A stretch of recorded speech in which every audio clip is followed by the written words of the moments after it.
Olá! A transformação digital trouxe reflexos positivos em diversos aspectos da nossa vida.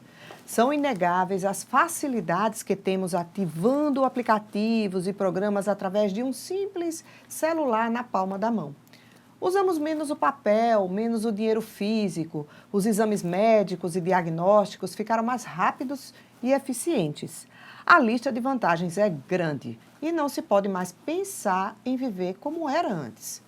Mas, junto com essas facilidades, vieram também os desafios. E um deles já existia na vida do ser humano, só que agora se reconfigurou também: o vício em jogos. Jogos eletrônicos, como o do Tigrinho, bets, sites de apostas, hoje têm levado muita gente à compulsão e falência. Por outro lado, enriquecem uma minoria. A Organização Mundial da Saúde já classificou esse vício como uma doença que tem nome: ludopatia. Quem tem isso sente dificuldade em estabelecer limites na atividade de jogar.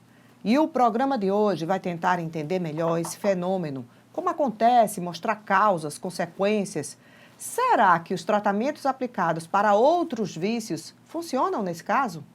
Para isso, vamos conversar com o psicólogo Alisson Pontes, que é o nosso convidado de hoje. Ele é doutor em psicologia, especialista em logoterapia, que é uma abordagem psicológica que foca no encontro do sentido da vida. Está no ar mais um Câmara Aberta para você.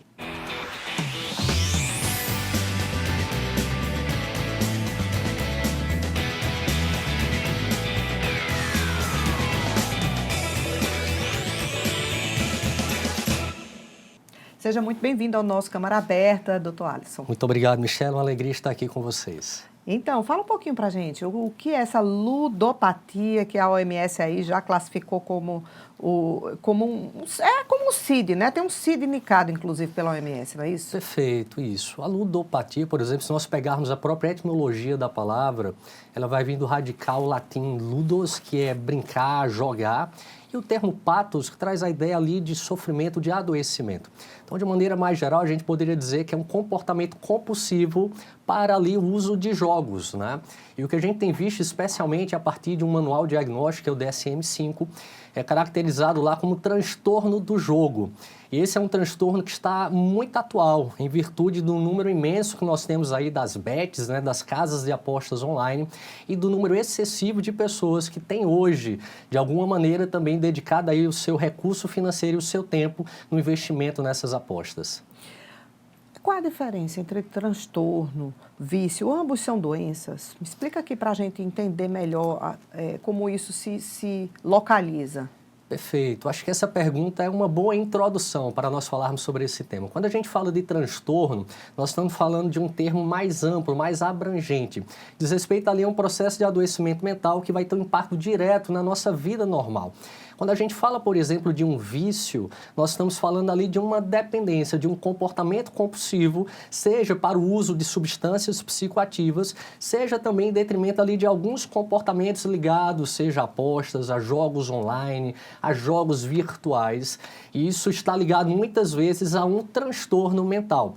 Então, o transtorno ele é muito mais abrangente, o vício ele pode caracterizar ali como um aspecto de um transtorno mental. Jogar a gente sempre jogou, não é, Alisson? Desde quando éramos crianças, assim, várias brincadeiras eram jogos de tabuleiro, e aí tem dama, tem xadrez. Até hoje, jogar sempre foi uma atividade para brincar. E antigamente, quando essa transformação digital também não tinha acontecido, as pessoas que jogavam por aposta, elas tinham que ter dinheiro pelo menos para entrar nas casas de aposta do ponto de vista físico. Cassinos nunca foram permitidos, né? Tinham os jogos ilegais, mas sempre as pessoas tinham que se locomover para um lugar, um espaço físico, e não era tão acessível quanto hoje aqui na palma da mão, no celular. Então, eu te pergunto, vamos falar de quando é que isso passou, quando é que a gente pode desconfiar que isso passa de uma atividade lúdica, de uma brincadeira, para uma coisa patológica? Perfeito, uma excelente pergunta. É muito interessante porque, via de regra, a porta de entrada se dá justamente por esse processo de uma simples brincadeira, de um envolvimento muitas vezes ali com um ciclo de amizades e que, a partir do momento que eu vou cada vez mais ali participando disso, isso vai abrindo as portas também para que se desenvolva aí um transtorno mental. Existem alguns aspectos, Michele, muito importantes que nós precisamos estar atentos para que a gente identifique quando uma simples brincadeira, ela começa a se transformar ali em um comportamento doentio patológico. Vamos dar um exemplo. Se nós pegarmos o transtorno do jogo, ele tem uma série de sintomas, né, que vão nos ajudar a identificar quando aquela brincadeira ela está passando do limite de uma diversão para realmente caminhar para um quadro de adoecimento. Então vamos dar um exemplo. A gente pode identificar que as pessoas começam a sentir falta de realizar essas apostas, né? Então quando elas não estão apostando, elas sentem ali uma alteração do humor. Elas ficam mais irritadas, ficam mais agressivas muitas vezes. É quando elas tentam parar de jogar e elas não conseguem. E é muito interessante que sempre há desculpas justificativas para isso. Ah, esse jogo é um jogo muito importante, é um clássico, todo mundo vai apostar nesse jogo, então não posso deixar de apostar.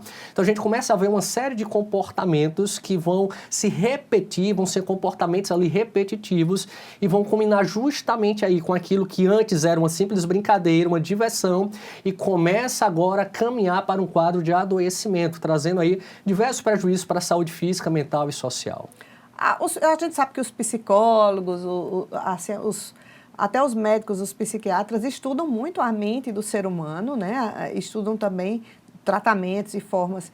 Eu queria saber como é que a gente explica essa questão de como funciona para o cérebro, esse sistema para jogar, essa dependência de jogar. Existe uma coisa que tem um sistema de recompensa para o nosso cérebro quando a gente ativa isso para brincar ou para jogar, valendo aposta? Perfeito, é uma excelente pergunta. Olha, vamos imaginar o seguinte, quando nós começamos a desenvolver um comportamento como esse, há no nosso organismo uma liberação de um neurotransmissor chamado dopamina. Esse neurotransmissor ele tem uma função muito importante, porque ele gera em nós uma sensação de prazer, uma sensação de alegria, de satisfação. A grande questão é quando eu começo a repetir esse padrão de comportamento. Eu vou condicionando o meu cérebro a sentir essa sensação apenas quando eu tenho essa descarga excessiva de dopamina no meu organismo. Isso faz com que a gente comece a causar o que nós chamamos de inibição do córtex pré-frontal. Deixa eu explicar de uma maneira muito simples. Imaginemos o seguinte, um carro, tá?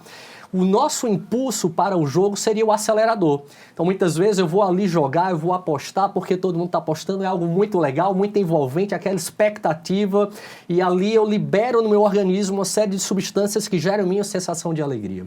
O meu organismo vai se acostumando com aquilo e vai fazendo com que cada vez mais eu precise daquela substância para poder sentir aquela mesma sensação. E o que é que vai gerando a dependência? A partir do momento que eu vou fazendo isso de maneira repetitiva, eu vou causando uma alteração no córtex pré-frontal. Então, o córtex pré-frontal seria, então, o freio do carro. Seria a nossa consciência moral, que nos leva, então, a pensar, poxa, esse comportamento não está sendo legal. Eu estou aqui investindo um dinheiro que era um recurso, de repente, para o meu estudo, para a minha família, para a saúde, e eu estou trazendo prejuízos. Então, o meu córtex pré-frontal é como se fosse ali o freio para esse carro. A partir do momento que eu vou jogando, eu vou matando as células do córtex pré-frontal. Então, vou perdendo a capacidade de controlar os meus impulsos. Isso, naturalmente, vai culminar aí com um comportamento compulsivo. Isso vai culminar com uma dependência. Então, sem dúvidas, há no nosso organismo, né, um sistema de recompensa que vai favorecer cada vez mais a liberação dessa dopamina e vai culminar, muitas vezes, com a dependência química. Alisson, que fatores podem levar a pessoa a ter esse tipo de dependência? Existe algum tipo de gatilho que a pessoa ativa ao longo da vida e que desperta para isso e a pessoa entra e fica já com essa dificuldade de sair? Perfeito, Michele. Não existe um fator unívoco, são vários fatores. Existem fatores a nível social e ambiental. Vamos dar um exemplo. Nós temos adolescentes que muitas vezes se envolvem porque quase todos os amigos do grupo já fazem parte aí desse tipo de prática. Então, se ele não se envolve, ele se sente ali excluído do grupo, né? Nós temos fatores, por exemplo, emocionais. Muitas vezes pessoas que têm comportamento mais impulsivo, elas tendem ali a desenvolver também uma dependência, seja uma dependência química, ou dependência de pornografia, ou dependência de jogos. A gente pode falar de aspectos também econômicos. Às vezes as pessoas pensam, não, eu estou passando por uma situação financeira difícil e eu vou aqui investir em uma maneira fácil de ganhar dinheiro. E é interessante porque isso é uma ilusão. Olha como é interessante. Pesquisas têm apontado, Michele, que 36% das pessoas têm deixado de investir no seu ensino superior para investir em apostas online. Uma outra pesquisa tem apontado, por exemplo, que a gente tem visto uma alteração no consumo da população. As pessoas estão deixando de consumir ali serviços, estão deixando muitas vezes de comprarem produtos para sua subsistência para investir em apostas. Com essa ilusão de que eu vou ganhar dinheiro fácil, quando na verdade quem está enricando, né, com essa prática são os donos aí dessas plataformas de apostas, né? Então a gente começa a perceber, Michele, que existe uma série de fatores que envolvem esse tipo de comportamento. E a gente precisa estar atento para que a gente não entre a partir de uma simples brincadeira e termine ali culminando com um quadro de adoecimento. Lá na minha infância, eu me lembro bem que a minha família, a minha mãe, tinha um cuidado muito grande quando a gente era adolescente, mas já grandinho, assim, tipo 15 mais, de não deixar experimentar nenhum tipo de bebida alcoólica, nem aquele drinkzinho do final do ano, um licorzinho ali para brindar, tal, nada, que era para nem despertar o desejo e um possível vício nessa etapa da vida que não valia a pena. Então, assim, a gente não era muito permitido acessar essas coisas. Eu fico agora pensando e com medo, será que os pais hoje vão ter que diminuir atividades recreativas com jogos? O que é que você diria sobre isso? Para evitar que as crianças, os adolescentes tenham acesso a isso e acabem despertando esses neurotransmissores aí que levam a essa dependência, né?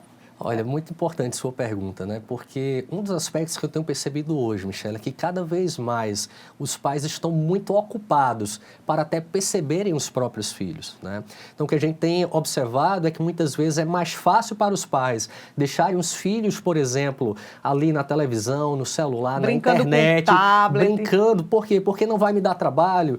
E é muito interessante que muitas das vezes os pais também estão aonde? Nas suas redes sociais, estão conectados. Então, acho que uma primeira reflexão que nós precisamos fazer é que nós, pais, temos uma profunda responsabilidade em relação aos nossos filhos, não apenas no que diz respeito à educação, ao ensino, mas especialmente também a esse cuidado que nós precisamos ter no acesso que eles têm ali à internet hoje. Então, o que é que a gente precisa compreender? Nós precisamos pausar, parar, para observar os nossos filhos, perceber o que é que os nossos filhos estão fazendo ali na internet, o que eles têm acessado, que tipo de jogos eles têm jogado, qual é o grupo que eles estão se envolvendo, porque a partir disso vai facilitar para que a gente possa estabelecer limites. Se na nossa época os nossos pais estabeleciam limites muito claros para nós, e ai de nós pensássemos ali em ultrapassar esses limites, né?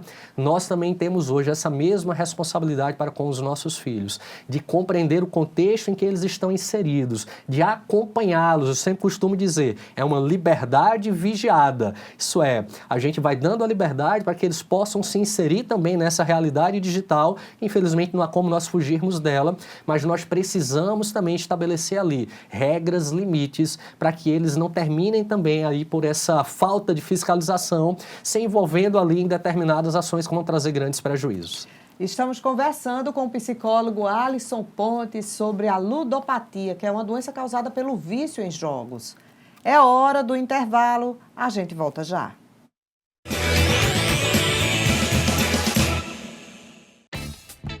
Olá você! Gosta de preciosidades, de raridades, então não pode perder o Acervo 88. É um podcast que vai ao ar todo sábado e domingo aqui na Rádio Câmara FM de João Pessoa, sempre ao meio-dia. E também fica disponível no Spotify, Deezer. Acervo 88 tem música, tem entrevistas, tem literatura, poesia, cinema e muito mais. Acervo 88 comigo, Edileide Vilaça. Eu convido você a visitar o Spotify, Deezer e também ouvir aqui na Rádio Câmara FM de João Pessoa. Acervo 88, a memória da música popular brasileira e outras da cultura no seu rádio e no Spotify Deezer. A Câmara tá no centro. A Câmara Municipal vem puxando uma discussão muito importante para toda João Pessoa, o resgate do nosso centro. E esse trabalho já rendeu conquistas significativas para quem queira morar ou empreender aqui. Os benefícios incluem a redução do ISS de 5% para 2%, além da isenção de 4 impostos: ICMS, IPTU, ITBI e ITCD. Vem pro centro você também. Câmara Municipal de João Pessoa, a casa do povo. Imagine suas férias onde o sol nasce primeiro, com história, fé e cultura e forró o ano inteiro. De um povo acolhedor, como nunca se viu na vida. Faça logo suas malas e vem-se embora pra Paraíba. Nós temos um litoral de águas verdes quentinhas, um rio que corre pro mar, um forte Santa Catarina, cores e tantos sabores, e uma natureza tão linda. Não pense nem duas vezes, vem-se embora pra Paraíba. O maior São João do mundo é feito lá em Campina. Rapel na Pedra da Boca, Hollywood nordestina, pegada de dinossauro, beleza que só bexiga. Homem, o que tu tá esperando? Vem-se embora pra Paraíba. Nessas férias, deixa a Paraíba te surpreender. Vai ser um prazer arretado te receber. Governo da Paraíba.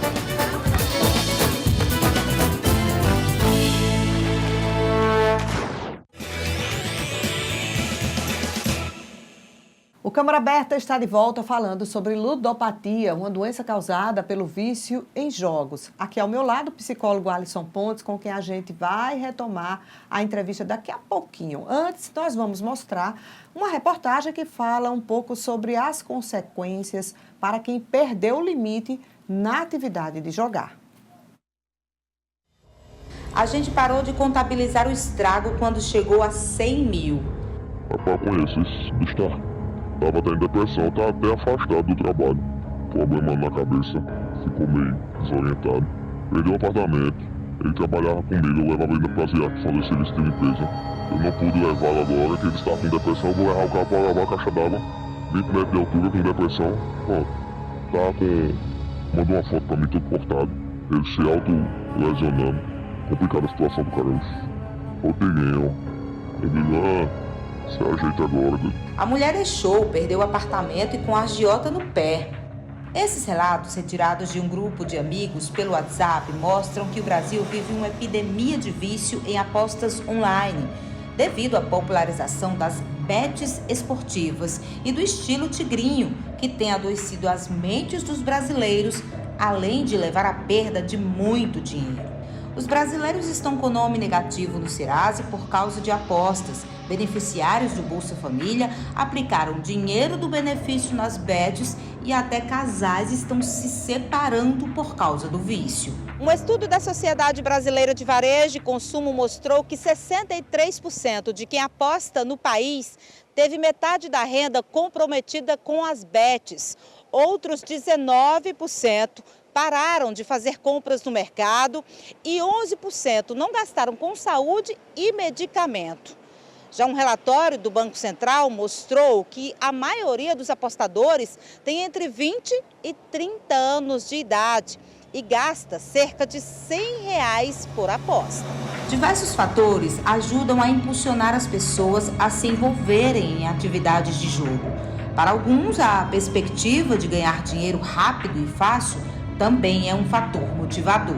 Eu conheço muita gente, vocês também conhecem, que mudaram de vida com as apostas esportivas. Lógico que tem muita gente que se aproveita, né, para mentir também, dizendo que tá ganhando dinheiro com as apostas, mas não tá. Mas existe muita gente que é lucrativa no mercado, muita gente. O que acontece? Muita gente trata de forma séria, muita gente realmente trata como investimento.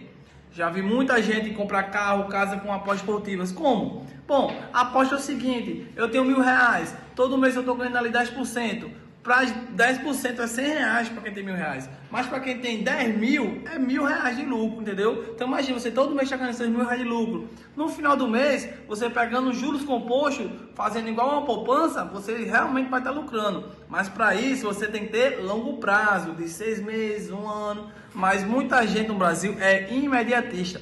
quer botar R$1.000 hoje para ganhar 10, fazendo múltipla, fazendo isso, aquilo. Não vai acabar, pode até ganhar, mas devolve todinho para casa de aposta. Tem gente que consegue tirar um trocado com apostas e tem gente que vive para dar dicas para quem joga. São os tipsters, como são conhecidos. Com mais de 7 anos e com mais de 20 mil seguidores no Instagram, Gustavo Lampião trabalha dando palpites em bets esportivas. Mas o que é tipster? Tipsters são profissionais das apostas esportivas, tá? Que dão análises, dão dicas, que vão coletar banco de dados através de informações para dar o melhor palpite, tá? Para o apostador. Apesar de um suporte de um tipster, nem sempre isso vai significar ter lucro e dinheiro fácil. É importante lembrar que o ato de apostar sempre pode comprometer a estabilidade financeira e emocional. Nunca aposte aquilo que você não tem, tá? A aposta é o jeito mais difícil de ganhar dinheiro fácil no mundo, porque não é complicado, não é fácil, tá? Então o que acontece? Você pode perder muito dinheiro e tentar recuperar o que você não tem, entendeu? Então é complicado. Tem que ter gestão de banca, tem que ter longo prazo, tem que buscar informação. Não é fácil, porém dá sim para ganhar dinheiro. Existe hoje no mercado várias pessoas qualificadas que ganham e vivem de apostas esportivas. Do mesmo jeito que existem viciados que acabam se endividando, acabam prejudicando sua família, tá? Gustavo, tava tendo depressão, tá até afastado do trabalho. Problema na cabeça, ficou meio desorientado. Perdeu o apartamento. É muito complicado, Tuane. Só fala um pouquinho sobre a extensão dessa doença, né? É certo dizer que pode ser das dívidas a um suicídio?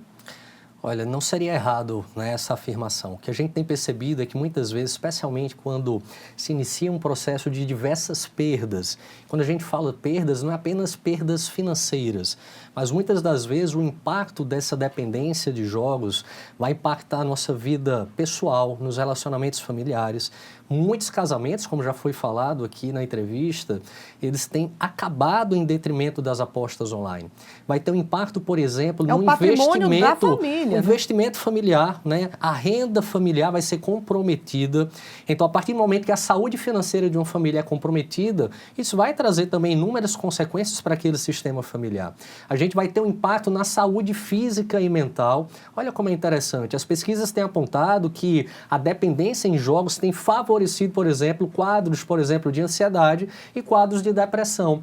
Isso em detrimento da vergonha, da culpa, da frustração, que muitas vezes aquela pessoa gera a partir do momento que ela começa a ver a sua vida desmoronar frente àquela dependência. A gente começa, por exemplo, a compreender que um comportamento autodestrutivo, seja na prática de uma autolesão, ou seja até mesmo no extremo de uma tentativa de atentar contra a própria vida, tem sido algo que a gente tem observado a partir dessa dependência. É por isso que a gente precisa ligar o sinal de alerta, Michele. É uma realidade hoje, pessoas que têm perdido tudo, não apenas financeiramente falando, mas a partir também da sua própria vida pessoal, profissional, acadêmica. Isso tem tido impacto na vida profissional. Muitos profissionais têm perdido o seu negócio a partir do uso em apostas. Outros têm perdido o investimento na sua formação superior também em detrimento das apostas. Então, é um problema hoje, tem se tornado um problema de saúde pública. E a gente precisa ligar o sinal de alerta para enfrentar essa realidade. O que eu achei mais interessante na matéria de Meire Alves foi mostrar o quanto as pessoas elas perdem um pouco o senso e a noção ao ponto de usar o dinheiro do Bolsa Família. As pessoas que são beneficiárias do Bolsa Família, Alisson, elas são porque precisam daquilo para sair da linha da extrema pobreza, para comprar feira para alimentar a família. E essa renda do Bolsa Família está sendo comprometida com apostas. E há muitos relatos, porque é muito difícil, a nossa produção sentiu dificuldade, inclusive, de encontrar pessoas viciadas que pudessem, ainda que de forma anônima, sem aparecer, pudessem falar sobre esse problema, porque elas têm vergonha. Perfeito. Mas elas não têm vergonha de pedir dinheiro emprestado às pessoas da família e aos amigos, entendeu? Às vezes até usando subterfúgios e mentiras, dizendo que é para comprar comida, quando é para comprar aposta. Isso. Elas perdem a vergonha para umas coisas, mas a vergonha está ali, embutida em outras. Isso é uma característica do próprio transtorno, né, Michele? Olha como é interessante, só para você compreender um pouco dessa sintomatologia. O que é que caracteriza, então, esse transtorno? Especialmente ali a necessidade de apostar cada vez mais. É aquela necessidade de obter aquele prazer apostando valores mais altos e de maneira mais frequente. É quando eu tento me afastar e isso causa em mim uma grande alteração de humor, especialmente comportamento mais agressivo e uma maior irritabilidade. É quando eu tento parar e não consigo. É, por exemplo, quando eu começo a pedir dinheiro emprestado para as pessoas e uso a mentira para encobrir ali o meu nível de envolvimento com o jogo. Então, muitas vezes eu peço dinheiro emprestado para comprar um remédio, quando na verdade esse dinheiro é para que eu possa utilizar ali em apostas, né? É quando eu começo, por exemplo, a ter uma série de prejuízos na minha vida pessoal, na minha vida financeira, profissional, acadêmica, espiritual, e isso em decorrência justamente desse comportamento compulsivo. Então, isso liga para nós o sinal de alerta de que a gente precisa realmente olhar para essa realidade com muita atenção, de forma que a gente não possa favorecer esse processo de adoecimento. Eu levantei esse questionamento lá na abertura do programa e agora vou lhe perguntar, já que o nosso especialista está aqui.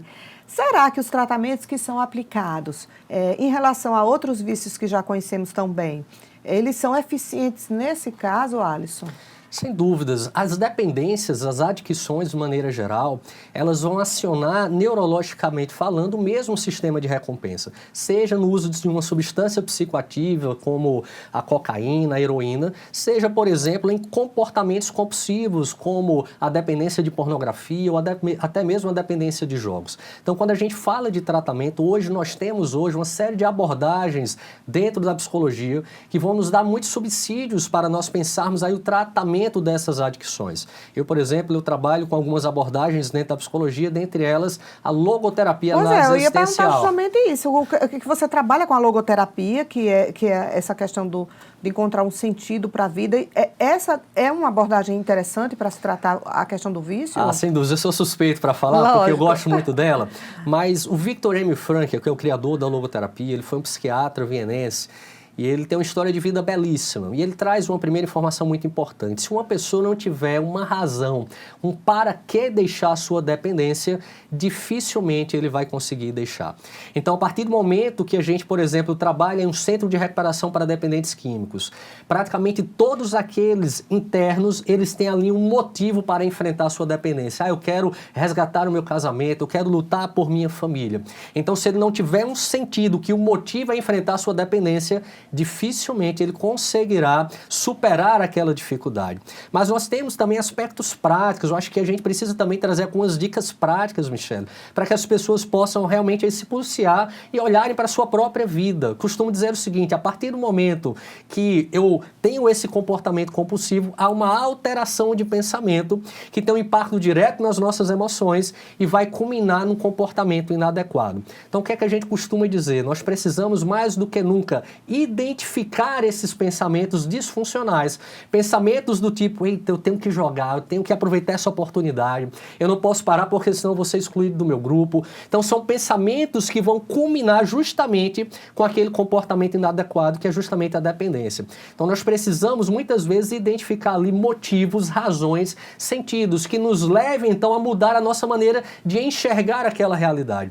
Então, no lugar de favorecer esses pensamentos automáticos que vão culminar com aquele comportamento inadequado, eu vou me apropriar de uma outra maneira de enxergar essa realidade. Eu vou trazer à memória aquilo que gera em minha esperança. Eu vou começar a me apropriar de outros hábitos que vão ali ser hábitos saudáveis. Então, e que vão resgatar a pessoa. Perfeito. Né? No lugar de eu reforçar esse comportamento, eu vou me permitir ali vivenciar alguns valores, como, por exemplo, estar com a minha família, dedicar um tempo de qualidade para o meu cônjuge, para os meus filhos.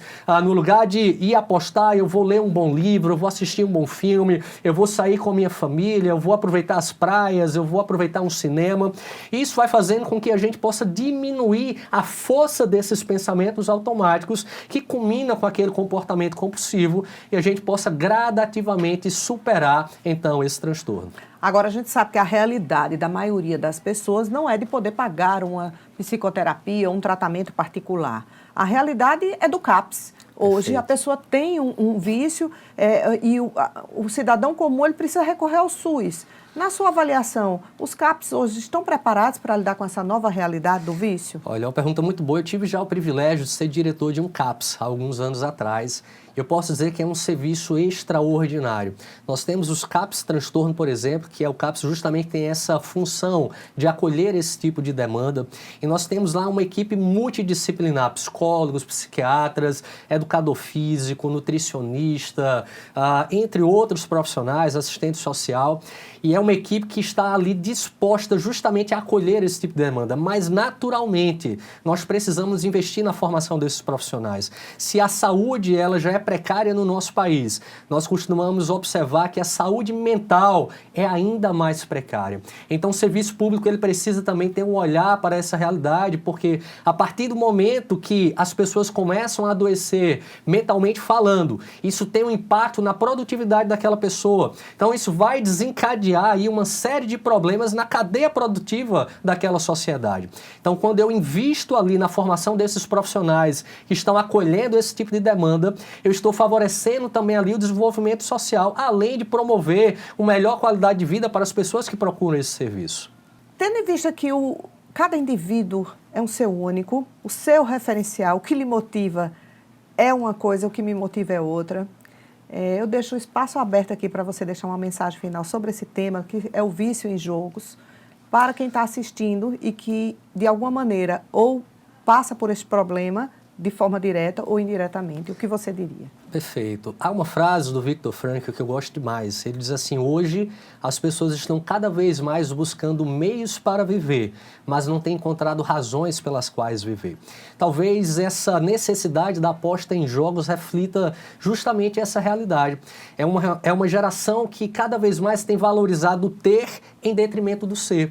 Por isso que é muito bom, eu vou investir aqui para ganhar dinheiro rápido e fácil, para que eu possa enriquecer. E o que eu tenho percebido, Michela, é que cada vez mais as pessoas estão deixando de lado aquilo que é essencial, estão orientando a sua vida para aquilo que é supérfluo, né? O que eu tenho observado é que cada vez mais as pessoas têm valorizado as coisas e têm usado as pessoas. E o que a gente começa a perceber é que o dinheiro é importante, mas o dinheiro, por exemplo, ele pode me dar uma mansão, mas pode não me dar um lar. O dinheiro pode me dar, acesso às mulheres mais bonitas, mas pode não me dar amor. O dinheiro pode me fazer pagar pelo melhor plano de saúde, melhor hospital, mas pode não me dar saúde. Então, o dinheiro é importante, mas o que a gente precisa é mais do que nunca resgatar na nossa vida o para quê da nossa existência, é compreender a nossa missão de vida, compreender aquilo que nós temos de possibilidades de realização no que diz respeito à nossa família, à nossa vida com Deus, a nossa vida com as pessoas que nos cercam. É um trabalho voluntário que eu posso realizar. Há um rabino que diz assim: se eu não fizer hoje, quando eu farei? Isso nos remete ao caráter de transitoriedade da vida. Ele diz: se eu não fizer, quem fará? Isso nos remete ao caráter justamente de responsabilidade da própria vida. E ele diz uma última: se eu fizer só para mim mesmo, quem eu serei? Isso nos remete ao caráter autotranscendente da nossa existência. A nossa vida se dá quando nós saímos de nós em direção a outras pessoas ou a causas pelas quais nós possamos ali dedicar a nossa própria vida. Psicólogo Alisson Pontes, obrigada pela sua presença aqui no nosso Câmara Aberta. Conversamos com ele sobre o vício de jogos, a ludopatia, a quem eu agradeço. Na próxima semana nós voltamos com uma nova temática aqui no Câmara Aberta para você. Até lá!